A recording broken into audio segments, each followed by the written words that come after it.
الحمد للہ وکفى وسلام علی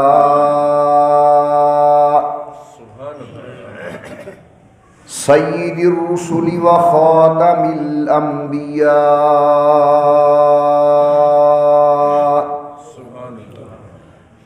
صلی اللہ تعالی علیہ وعلی آلہ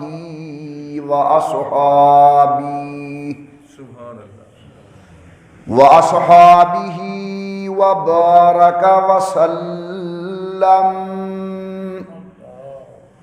وبارك وسلم تسليما كثيرا كثيرا صلاة تكون للنجاة وسيلة وَلِعُلُوِّ الدَّرَجَاتِ كَفِيلًا صلاة تحل بها العقد وتفرج بها الكرب صلاة تكون لك رضاء ولحقه أداء.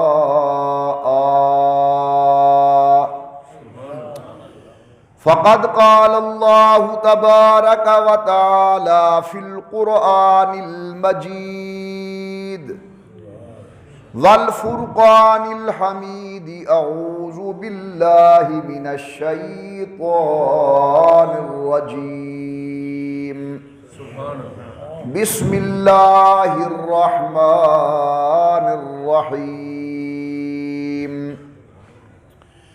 والسابقون الأولون من المهاجرين والأنصار والذين اتبعوهم بإحسان رضي الله عنهم ورضوا عنه. قال النبي صلى الله عليه وسلم لعلي بن أبي طالب رضي الله تعالى عنه: أما ترضى أن تكون مني بمنزلة هارون من موسى؟ قال النبي صلى الله عليه وسلم: من كنت مولاه فعلي مولاه، أو كما قال النبي صلى الله عليه وسلم. صدق الله العلي العظيم وصدق رسوله النبي الكريم، ونحن على ذلك لمن الشاهدين والشاكرين، والحمد لله رب العالمين. إن نلت يا ريح الصبا يوما إلى أرض الحرم، إن نلت يا ريح الصبا يوما إلى أرض الحرم، بلغ سلامي روضة فيها النبي المحترم. ما إن مدحت محمدا بمقالتي، لكن مدحت مقالتي بمحمد. اللهم صل على محمد وعلى آل محمد وأصحاب محمد وأزواج محمد وبارك وسلم. تمام حضرات محبت و ذوق کے ساتھ درود پاک پڑھ لیں حضرت صلی اللہ علیہ وسلم کی ذات بابرکات پر.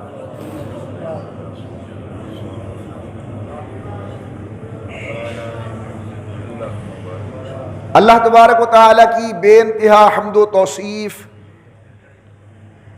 سرور کائنات مفخر موجودات، رحمت للعالمین مراد للمشتاقین، امام الانبیاء والمرسلین، حبیب کبریاء احمد مجتبی حضرت محمد الرسول اللہ صلی اللہ تعالی علیہ وعلی آلہ وصحابہ وسلم کی ذات بابرکات پہ تحفہ درود و سلام پڑھ لیجئے تمام حضرات محبت و ذوق کے ساتھ بآواز بلند اللہم صلی علی سیدنا و مولانا محمد وعلی آل سیدنا و مولانا محمد و بارک وسلم پڑھنے اور بھیجنے کے بعد محترم بزرگوں، مکرم نوجوان ساتھیوں، قابل صد تعظیم و صد اکرام میری محترمہ موقرہ اور مؤدبہ اسلامی مائی اور بہنوں، یہ ماہ مبارک عربی اعتبار سے رجب المرجب کا مہینہ ہے۔ اسلامی تاریخ کے حوالے سے چند اہم شخصیات کے تذکرے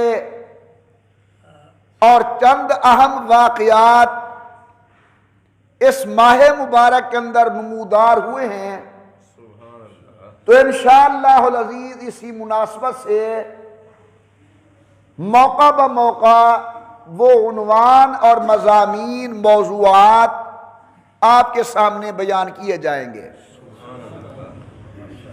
حضرت سیدنا علی المرتضی رضی اللہ عنہ، ان کی ولادت بسعادت رجب کے مہینے میں ہے۔ سید الکونین امام الانبیاء سرکار دو عالم کا واقعہ معراج ماہ رجب میں پیش آیا۔ حضرت سیدنا امیر معاویہ رضی اللہ تعالی عنہ کی وفات رجب المرجب کے مہینے کے اندر ہوئی، تو انشاءاللہ العزیز ان تمام موضوعات و مضامین پر موقع بموقع گزارش کی جائے گی۔ آج بنیادی طور صلی اللہ علیہ وسلم کی سب سے چھوٹی صاحبزادی سیدہ جناب فاطمہ الزہرا رضی اللہ تعالی عنہا کے شوہر محترم خلیفہ راشد حضرت جناب سیدنا علی المرتضی رضی اللہ تعالی عنہ کی عظمت و شان، فضائل و مناقب کے متعلق چند ضروری باتیں عرض کرنے کا ارادہ ہے۔ حضرت جناب علی المرتضی رضی اللہ عنہ یہ نسباً قوم کے قریشی ہیں اور حضور اکرم صلی اللہ علیہ وسلم کے پہلے دادا جناب عبد المطلب کی اولاد ہیں۔ جب امام الانبیاء نے اعلان نبوت فرمایا، 4 نفوس قدسیہ نے سب سے پہلے حضرت کی دعوت کو قبول کیا۔ عورتوں میں سے سیدہ خدیجہ رضی اللہ عنہا، جوانوں میں سے جناب ابو بکر رضی اللہ عنہ، غلاموں میں سے جناب زید رضی اللہ عنہ، اور بچوں میں سے سیدنا علی المرتضی رضی اللہ تعالی عنہ کی ذات بابرکات۔ نمبر 2، حضور کے اعلان نبوت کے بعد یہ پہلے ہاشمی ہیں جنہوں نے رحمت کائنات کا کلمہ پڑھا۔ قبیلہ بنی ہاشم کے دیگر افراد وہ مسلمان ہوئے، کلمہ پڑھا، صحبت نبوت حاصل ہوئی، لیکن جس ہاشمی نے سب سے پہلے حضرت پاک کی تصدیق کی اور کلمہ پڑھا وہ حضرت علی المرتضی رضی اللہ تعالی عنہ ہے۔ صحابہ کرام سب عظمت و شان والے، اللہ فرماتے ہیں کُلًّا وعد اللہ الحسنى، اللہ نے سب سے جنت کا وعدہ کیا ہے۔ اولئک ھم المتقون، اللہ فرماتے ہیں میں گواہی دیتا ہوں کہ یہ متقی اور پرہیزگار ہیں. اولئک هم الفائزون. قرآن کہتے ہیں کہ میں گواہی دیتا ہوں کہ یہ کامیاب ہیں. لیکن اگر حقیقت کی نظر سے دیکھا جائے تو صحابہ کرام کے اندر 3 درجے ہیں. پہلا درجہ ان لوگوں کا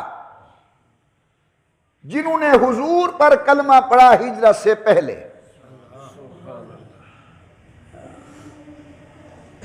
دوسرا درجہ ان لوگوں کا جنہوں نے حضرت پر کلمہ پڑھا ہجرت کے بعد اور فتح مکہ سے پہلے.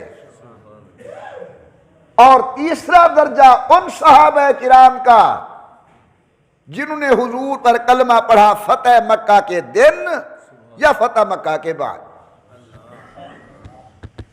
وہ جو پہلا طبقہ ہے جنہوں نے حضرت پر کلمہ پڑھا ہجرت سے پہلے، یہ ہیں والسابقون الاولون من المہاجرین والانصار. یہ سب سے پہلے حضور کے ساتھ تعلق ایمان جوڑنے والے ہیں. ان کا مقابلہ دوسرے اور تیسرے درجے کے صحابہ فضیلت و مقام کے اندر نہیں کر سکتے. تو حضرت جناب علی المرتضیٰ سابقین اولین میں سے ہیں. یہ وہ خوش قسمت ہیں جنہوں نے اللہ کے پیغمبر پر کلمہ پڑھا اور تصدیق کی سابقین اولین ہونے کے اعتبار سے. قرآن ان کی شان بیان فرماتا ہے. پروردگار عالم نے فرمایا والسابقون الاولون من المہاجرین والانصار. امام الانبیاء سرکار دو عالم کے وہ غلام جنہوں نے پہل حضور اکرم کی دعوت کو قبول کیا، کلمہ پڑھا، خواہ وہ مہاجرین ہو یا انصار ہوں. اللہ میاں ان کا مقام اور درجہ کیا ہے؟ رحمت سے جواب ملتا ہے رضی اللہ عنہم ورضوا عنہ.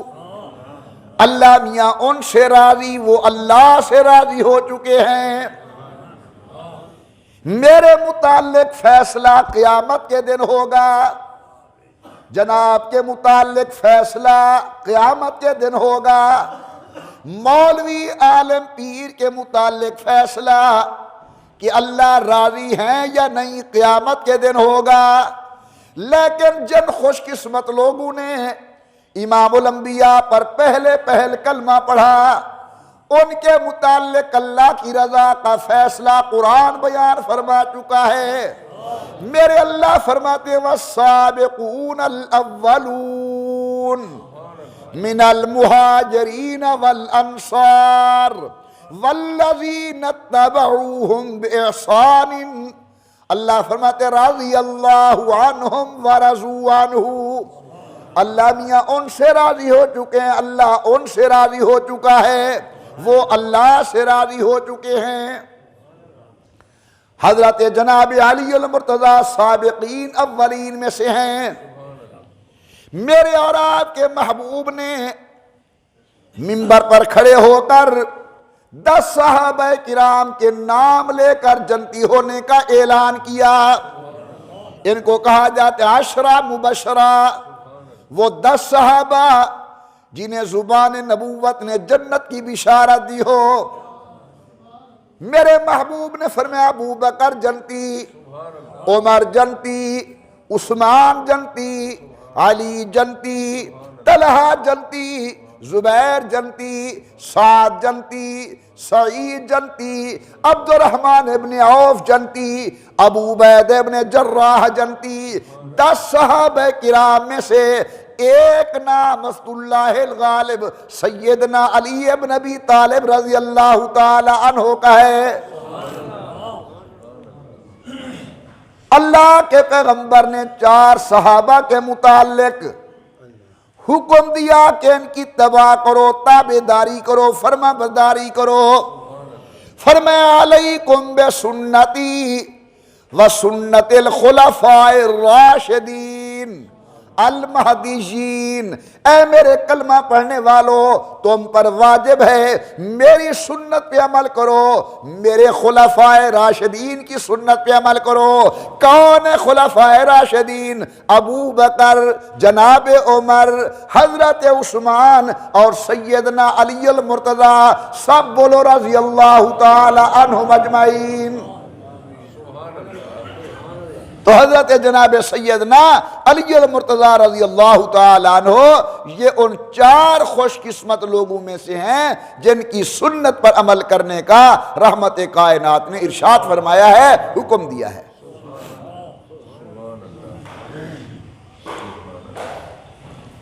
ان کے عمل کو حضور نے سنت کہا ہے۔ نہایت توجہ میں ایک بات عرض کرتا چلوں پھر آگے چلتا ہوں۔ کلمہ تو حضرت ابو ہریرہ نے بھی پڑھا، کلمہ تو سیدنا بلال نے بھی پڑھا، کلمہ تو حضرت عبد الرحمن بن عوف نے بھی پڑھا، کلمہ تو ابو عبیدہ بن جراح نے بھی پڑھا، کلمہ زید بن ثابت نے بھی پڑھا، لیکن اللہ کے پیغمبر فرماتے ہیں تم پر واجب ہے کہ میری سنت پہ عمل کرو، یعنی حضور کی سنت پر، اور ابو بکر کی سنت پر، عمر کی سنت پر، عثمان کی سنت پر، علی کی سنت پر رضی اللہ تعالی عنہم اجمعین۔ ان 4 کا نام بطور خصوصیت کیوں لیا گیا؟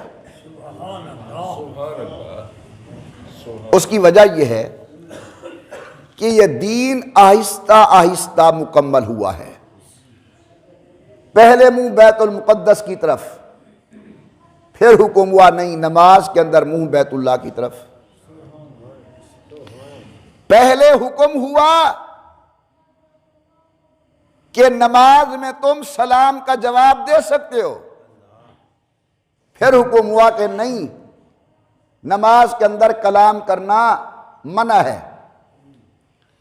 پہلے لوگ کلمہ پڑھنے کے باوجود شراب پیا کرتے تھے، پھر حکم ہوا کہ شراب پینا حرام ہے۔ پہلے یہ جائز تھا کہ موحد اور مشرک کے درمیان نکاح ہو جائے، پھر حکم ہوا کہ موحد مرد یا عورت کا نکاح مشرک کے ساتھ نہیں ہو سکتا۔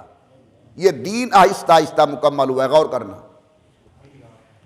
بعض صحابہ کرام وہ ہیں جنہوں نے حضور کو ابتدائی دور میں دیکھا پھر ملاقات نصیب نہیں ہوئی، بعض وہ ہیں جنہوں نے درمیانی حالت میں دیکھا گئے پھر نہیں آئے، ان کو نصیب نہیں ہوا بعد میں ملاقات کرنا، بعض وہ ہیں جو آخری زندگی میں حاضر خدمت ہوئے، لیکن 4 وہ ہیں جو ہر حال میں نبوت کے ساتھ رہے ہیں۔ اب ایک مثال سمجھو تاکہ میں بات سمجھا سکوں۔ یہ میرا عزیز ہے بھائی فہد، یہ میرے پاس آیا اور مجھے کہتا ہے قریش صاحب چائے پینی ہے؟ میں نے کہا جی نہیں میں نہیں پیتا۔ یہ جہاں گئے انہوں نے کہا قریش صاحب چائے نہیں پیتے۔ یہ صحیح کہہ رہے ہیں یا نہیں؟ صحیح کہہ رہے ہیں۔ میرا یہ عزیز ہے، یہ آیا میرے پاس، میں چائے پی رہا تھا، یہ جہاں گیا اس نے کہا قریش صاحب چائے پیتے ہیں، چائے پیتے ہیں۔ یہ بھی صحیح کہہ رہا ہے یا نہیں؟ وہ کہہ رہا ہے کہ چائے نہیں پیتے، صحیح کہہ رہا ہے۔ یہ کہتا ہے کہ چائے پیتا ہے، صحیح کہہ رہا ہے۔ لیکن مفتی محمد صادق ہر وقت میرے ساتھ ہوتا ہے، تو جب ہم نے اس سے پوچھا کہ چائے قریش صاحب پیتا ہے یا نہیں پیتا، اس نے کہا جی نہیں چائے تو پیتے ہیں، جب نہیں پیا اس وقت کوئی طبیعت خراب تھی، وہ نہ پینا ایک آدھ واقعہ ہے، اصل ان کی عادت ہے چائے پیتے ہیں۔ تو اب حقیقت حال کا علم کس سے ہوگا؟ جو ہر وقت میرے ساتھ ہے۔ تو بعض صحابہ وہ ہیں جنہوں نے ابتدا میں حضور کو دیکھا، بعض وہ ہیں جنہوں نے درمیانی زندگی میں حضرت کی زیارت کی، بعض وہ ہیں جنہوں نے آخر زندگی میں حضرت کی خدمت میں حاضری دی، اور صدیق و عمر، عثمان و علی وہ ہیں جن کے سامنے مکی زندگی بھی ہے، جن کے سامنے مدنی زندگی بھی ہے، جن کے سامنے غزوات بھی ہیں، جن کے سامنے اللہ کے نبی کے دن رات بھی ہیں۔ اس لیے حضور نے ان چار کا نام لیا کہ ان کے دروازے پر آؤ، ان کو پتا ہے کہ عارضی حکم کون سا ہے، مستقل حکم کون سا ہے، ناسخ حکم کون سا ہے، منسوخ حکم کون سا ہے۔ تو اللہ کے نبی نے ان چار میں سے ایک نام سیدنا علی المرتضیٰ کا ارشاد فرمایا کہ اگر دین لینا ہے تو علی کے دروازے پر جاؤ۔ میرے محترم دوستو، آج کے وعظ اور جلسے کے اندر بیان میں میں جناب حیدر قرار کا مقام بیان کر رہا ہوں۔ ان کی فضیلت سابقین اولین میں سے ہیں، ان کی فضیلت خلفائے راشدین میں سے ہیں، ان کی ایک فضیلت آپ عشرہ مبشرہ میں سے ہیں۔ میرے آقا نے بہت زیادہ ان کی عظمتیں بیان فرمائی۔ ایک موقع پر فرمایا اما ترضی ان تکون منی بمنزلت ہارون من موسیٰ۔ ایک موقع پر فرمایا من کنت مولاہ فعلی مولا۔ انشاءاللہ ان کے مباحث عرض کروں گا۔ حضرت جناب حیدر قرار کی باقی فضائل کے ساتھ ایک فضیلت یہ بھی ہے کہ یہ کثرت سے عبادت کرتے تھے۔ جناب حیدر قرار کے حالات میں نے پڑھا ہے 1000 رکعت نماز نفل زائد ادا کرنا آپ کی عادت میں شامل تھا۔ فرض جو ہیں وہ تو پڑھنے ہیں، سنت مؤکدہ وہ تو پڑھنی ہے، واجبات تو ادا کرنے ہیں، لیکن ان سے ہٹ کر 1000 رکعت نماز نفل زائد ادا کرنا جناب حیدر قرار کی عادت تھی۔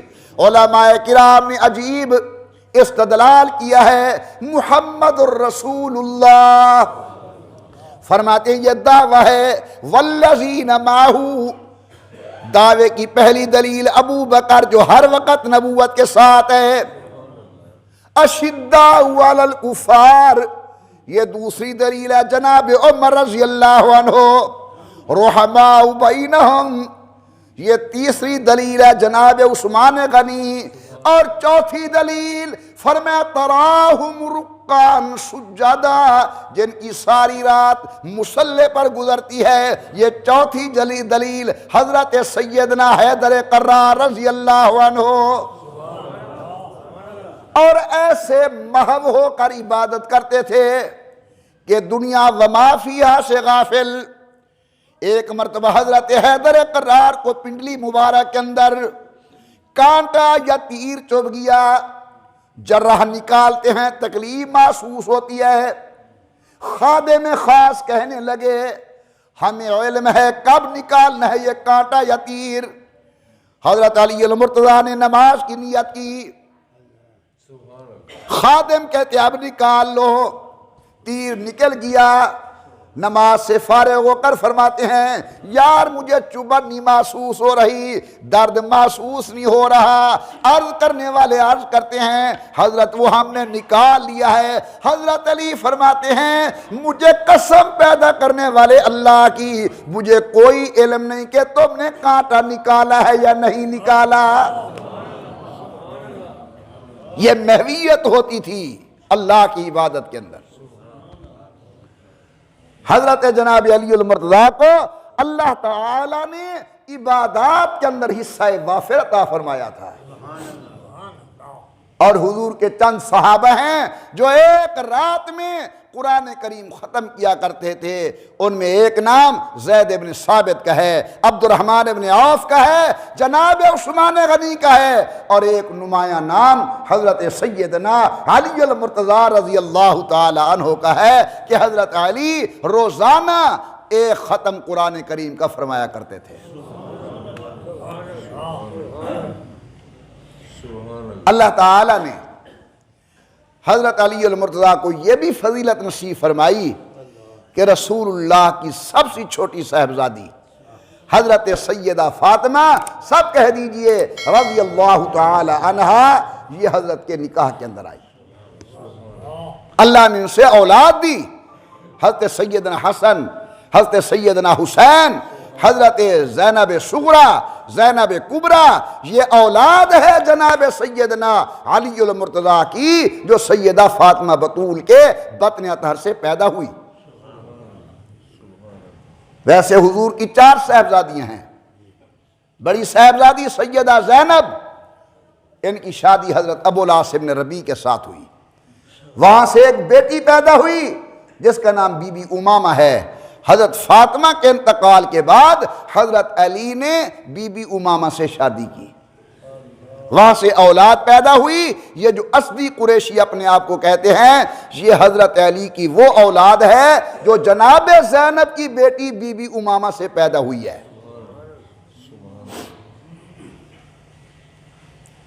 دوسری صاحبزادی سیدہ ام کلثوم، ان کی شادی حضرت علی عثمان غنی سے ہوئی، انتقال ہو گیا، رسول اللہ نے دوسری بیٹی نکاح میں دے دی سیدہ رقیہ، اور سب سے چھوٹی صاحبزادی سیدہ بطول فاطمہ رضی اللہ تعالی عنہا، اس کا نکاح، اس کی شادی اللہ کے پیغمبر نے حضرت سیدنا علی المرتضیٰ رضی اللہ تعالی عنہ سے فرمائی۔ میرے پیارے، یہ کوئی کم فضیلت نہیں ہے، یہ کوئی کم فضیلت نہیں ہے۔ علماء نے لکھا ہے جس طرح اللہ کے پیغمبر کے رشتے اللہ کے حکم سے ہوتے ہیں، اسی طرح اللہ کے پیغمبر کی بیٹیوں کے رشتے بھی اللہ کے حکم سے ہوئے ہیں۔ یہ ذہن میں رہے، حضرت عائشہ سے نکاح اللہ کے حکم سے، عمر کی بیٹی سیدہ حفصہ سے نکاح اللہ کے حکم سے، امیر معاویہ کی بہن ام حبیبہ سے نکاح اللہ کی مرضی سے، سیدہ صفیہ سے رشتہ اللہ کی مرضی سے، حضرت خدیجہ سے رشتہ اللہ کی مرضی سے، حضرت ماریہ قبطیہ سے رشتہ اللہ کی مرضی سے، حضور کی دونوں ازواج مطہرات حضرت زینب، 2 گھر والیوں کا نام زینب ہے، ان کے ساتھ رشتہ اللہ کی مرضی سے، سیدہ میمونہ کے ساتھ رشتہ اللہ کی مرضی سے، سیدہ جویریہ کے ساتھ رشتہ اللہ کی مرضی کے ساتھ ہوا۔ یہ عظیم لوگ ہیں جن کے لیے نبی منتخب ہوا، سبحان اللہ، اور جن کو اللہ نے اپنے نبی کی سیج کے لیے منتخب کیا۔ ایک موقع پر حضرت عائشہ کے خلاف غلط لوگوں نے بات کی تھی نا، تو رسول اللہ نے مشورہ کیا، صدیق کیا رائے ہے؟ یہ میری تو بیٹی ہے، میں کیا کہوں؟ عثمان آپ، حضرت عائشہ پاک ہے، علی المرتضیٰ جناب، حضرت ویسے شادی کرنا چاہیں آپ کی مرضی، لیکن عائشہ پاک ہے۔ تو امیر عمر کو دیکھا، عمر رات کی تاریکیوں میں تجھے اللہ سے مانگا ہے، تو بول کہ تیری زبان پر خدا بولتا ہے؟ عرض کرتے حضرت رشتہ اپنی مرضی سے کیا ہے یا کسی اور کے حکم سے کیا ہے؟ حضرت نے فرمایا رشتہ تو اللہ کے حکم سے کیا ہے۔ فرماتے جو آپ کے پاک جسم پر گندی مکھی بیٹھنا گوارا نہیں کرتے، وہ آپ کے پاک بسترے پر غلط عورت بھی گوارا نہیں کرتے۔ سبحانک ھذا بہتان عظیم، فرش پر رائے ملی، عرش سے اللہ نے قرآن بنا کر نازل کیا سورۃ نور کی شکل کے اندر۔ امام الانبیاء سرکار دو عالم کے رشتے اللہ کے حکم سے، اور نبی کی اولاد کے رشتے بھی اللہ کے حکم سے۔ ابو العاص بن ربیع کے ساتھ سیدہ زینب کا رشتہ اللہ کے حکم سے، سیدہ رقیہ ام کلثوم کا رشتہ جناب عثمان کے ساتھ اللہ کے حکم سے، اور سیدہ جناب فاطمہ بطول کا رشتہ حیدر قرار رضی اللہ عنہ کے ساتھ اللہ کے حکم سے۔ اگر آپ اور ہمارے گھر والوں کے ساتھ کوئی مسئلہ پیدا ہو جائے، فیصلے کے لیے سسر آئیں گے، رشتہ دار آئیں گے، برادری آئے گی، علاقے والوں اور میرے معروضہ سننے والوں، اگر نبی اور نبی کی ازواج کے درمیان کوئی مسئلہ آ بھی جائے تو پھر معاملات کو سلجھانے کے لیے خالق خود تشریف لاتے ہیں۔ اللہ فرماتے ہیں یا نساء النبی لستن کاحد من النساء، اے محمد کریم کی بیویاں تم عام عورتوں کی طرح نہیں ہو، نبی بھی اعلیٰ، نبی کی بیویاں بھی اعلیٰ۔ حضرت جناب زہرا بطول جوان ہوئی، ابو بکر و عمر نے جناب علی المرتضیٰ کو مشورہ دیا، جاؤ حضور سے رشتہ مانگو۔ لوگ درخواستیں کر رہے ہیں لیکن حضور رد فرما رہے ہیں، محسوس ہوتا ہے نگاہ نبوت جناب کی منتظر ہے۔ حضرت علی المرتضیٰ رضی اللہ عنہ بارگاہ نبوت میں آئے، لمبا واقعہ ہاں ہو گئی۔ رسول اللہ نے فرمایا ہاں میں اپنی بیٹی آپ کے نکاح میں دیتا ہوں۔ حضرت جناب انس کو حضور نے بلایا، فرمایا انس ادعو لی ابا بکر و عمر و عثمان، جاؤ ابو بکر کو بلا کے لے آؤ، امیر عمر کو بلا کے لے آؤ، جناب عثمان کو بلا کے لے آؤ۔ آ گئے بارگاہ نبوت کے اندر، عرض کرتے حضرت خیریت تو تھی، جلدی جلدی بلوایا، فرمایا ہاں جی ان اللہ امرنی ان ازوج فاطمہ من علی، اللہ نے مجھے حکم دیا ہے میں اپنی بیٹی زہرا کا نکاح علی المرتضیٰ کے ساتھ کر دوں۔ کوئی زبان خاموش نہ رہے، سبحان اللہ، اور اونچی آواز سے زہرا کی شان بڑھے، ہمارا ایمان بڑھے، حضرت فاطمہ کی عظمت بڑھے، ہمارے دل کے اندر حمیت اسلام بڑھے۔ فرمایا جاؤ ابو بکر عمر عثمان کو لے آؤ۔ حاضر دربار ہو گئے، عرض کرنے والے عرض کرتے حضرت ہمیں کیوں بلایا؟ فرمایا ان اللہ امرنی ان ازوج فاطمہ من علی، اللہ نے مجھے حکم دیا ہے میں اپنی بیٹی فاطمہ کا نکاح علی المرتضیٰ کے ساتھ کر دوں۔ حضرت ہمیں کیوں بلایا؟ اب کوئی زبان خاموش نہیں رہنی چاہیے جب میں بات ختم کروں۔ میرے آقا نے فرمایا انی اشہدکم قد زوجت فاطمہ من علی، میں تمہیں اپنی بیٹی کے نکاح کا گواہ بنانا چاہتا ہوں۔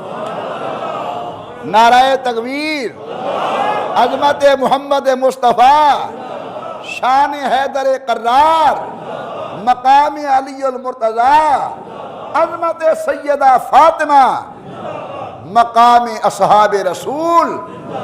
شادی حضرت فاطمہ کی ہو رہی ہے، نکاح حضور پڑھ رہے ہیں، دلہا جناب علی المرتضیٰ ہے، حکم دینے والے نکاح کا خدا ہے۔ میرے آقا نے اگر پورے مکے کے پورے مدینے کے اندر نظر دوڑائی تو بیٹی کے نکاح کے لیے کوئی گواہ نظر آئے تو اس کا نام ابو بکر ہے، امیر عمر ہے، جناب عثمان ہے۔ فَإِنِّي أُشْهِدُكُمْ، میں تمہیں گواہ بناتا ہوں۔ امام الانبیاء سرکار دو عالم نے فرمایا انی اشہدکم قد زوجت فاطمہ من علی، میں تمہیں گواہ بناتا ہوں، میری بیٹی کے نکاح کے گواہ تم بن جاؤ۔ حاضرین ذی وقار، غور فرمائیں اور بار بار سمجھنے کی کوشش کریں۔ اس نکاح کا دلہا علی المرتضیٰ، دلہن سیدہ زہرا، نکاح کے حکم دینے والے خود خدا اور نکاح کا خطبہ پڑھنے والے محمد مصطفیٰ، شان والا دلہا، شان والی دلہن، شان والا اللہ، حکم دینے والا۔ میرے اللہ نے اس عظمت والے نکاح کے اندر اگر گواہ منتخب کیے تو جناب ابو بکر، جناب عمر، حضرت عثمان، نکاح ہو گیا۔ فرمایا علی المرتضی حق مہر کے پیسے ہیں، شادی کا خرچہ ہے، حضرت دن گزرا جہاد کے اندر، رات گزری مسلح پر، میرے پاس حق مہر کے پیسے نہیں۔ اچھا جاؤ اپنی زرہ مبارک بیچ کے آؤ۔ یہ مسئلہ بڑا مشکل ہے، یعنی حق مہر جو لکھی جائے اس کا دینا واجب ہے۔ اساں جلے نکاح بیٹھے کرویں دے ہونے ہیں، پیچھے لکھو میاں لکھو ٹھیک ہے، دے لے جو دے کون دے سی جیندے پہ گڑے سے لکھو میاں مکان ٹھیک ہے، 5 تولے سونے نہ سی دھیرے نے پہ ڈاہ لکھو تے کچی والی پمامن در روادار کا ہی نہیں۔ سمجھانا یہ چاہتا ہوں، عرض کرنا چاہتا ہوں کہ حق مہر کی اتنی اہمیت ہے اسلام کی نظر کے اندر کہ حضور نے فرمایا جاؤ علی المرتضی زرہ بیچ کے آؤ۔ حضرت جناب سیدنا علی المرتضی زرہ لے کر گئے، سامنے جناب عثمان سے ملاقات ہوئی، پوچھتے ہیں علی المرتضی کدھر جا رہے ہو؟ آپ کو پتہ تو ہے میری شادی ہے جناب زہرا کے ساتھ، حق مہر کے پیسے نہیں ہیں، پھر زرہ بیچوں گا۔ فرمایا تو تو مرد میدان ہے، زرہ تیری ضرورت ہے، کتنے کی ہے زرہ؟ 450 درہم۔ حضرت جناب عثمان نے پیسے دے دیے، سیدنا حیدر قرار نے زرہ دے دی، انہوں نے پیسے پر قبضہ کیا، انہوں نے زرہ پر قبضہ کیا، سودا پکا ہو گیا۔ اب جناب عثمان وہ زرہ حیدر قرار کو واپس کرتے ہیں۔ حضرت علی پوچھتے ہیں کیا وجہ؟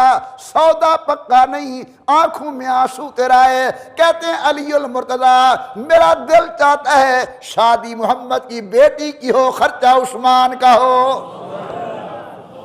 حضرت جناب علی وہ زرہ لے کر، پیسے لے کر سید الکونین کی خدمت میں پہنچے۔ حضرت نے فرمایا کیسا وپاری مل گیا؟ جی آپ کا غلام عثمان مل گیا۔